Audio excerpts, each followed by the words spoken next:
Hey everybody, it's me. I want to talk about just bringing forth to light something I thought about recently and how poignant it is to think about not only the outside but the inside. So as a child, I was more stagnant than that. I wasn't lazy, but I would rather write poetry and listen to music than be outside playing.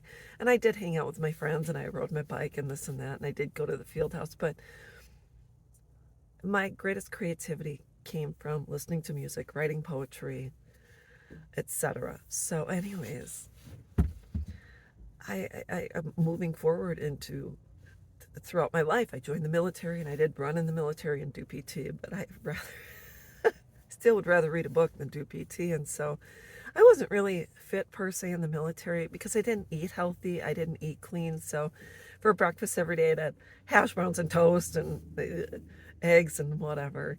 And so, or hamburgers. I didn't really eat healthy, and I didn't really eat healthy as a kid. So in the military, I wasn't at my fittest, but then it took until I was 30s and 40s until I was in my 40s and my kids were gone. And I thought, well, I'll work out and do keto. And I got really fit and I was feeling good, looking good. And I was getting really ripped and I was getting close to a six pack almost.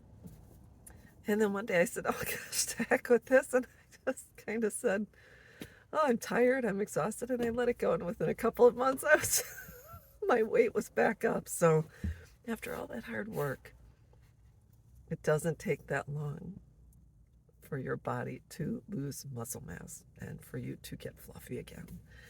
And so I want to talk about the words we use and the words that are used towards us.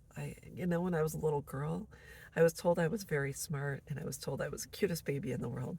And I didn't have an overinflated sense of ego. I didn't think I was better looking than other people. I just thought, well, I had an okay outlook, but for some odd reason, I was bullied. I don't know why. I was bullied in my family and at school and this and that. And I tell you, what could have been a long term sense of esteem was quickly torn down. And it didn't take long for me to start believing the other voices that I was fat, or I was not good looking, or they called me Medusa and this and that. So I at times felt hideous. And then it took a number of years. High school, I finally kind of broke free from it, and I thought, no, I'm kind of cute, and I dated and this and that. But then I married someone who tore me down, and it was called all different names in the. And so I don't think I really was given a chance to rebuild my worth for a number of years, especially after my assault in the military and then being married to someone who was um, just very negative, derogatory, abusive, etc. And then throughout the number of years after I turned 40, going into 50, I got into therapy and I started to rebuild myself. And then I started to realize I had to be very selective about who I was going to be around and which people I was going to allow to permeate my life. And I had to really be selective, but most important, I had to really put myself in check. And I had to start saying I'm good enough, I'm smart enough, I'm smart enough, I'm good enough, and dark, good enough, smart, doggone it, people like me. And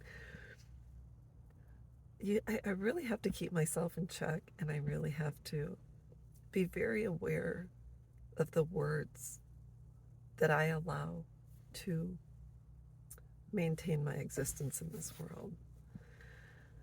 I have to really keep myself in check. And then sometimes I have to wonder why I'm not feeling at my very best, regardless of my weight, regardless of how active I am, regardless of how grumpy or whatever I look in the morning. I really have to keep myself in check, and I have to say, I am good enough, I am smart enough, and people really do like me. So if I build myself up, it can take a matter of seconds for one person's words to tear me down. And that can be through the internet, through Facebook, through YouTube, through my videos. And so, what do?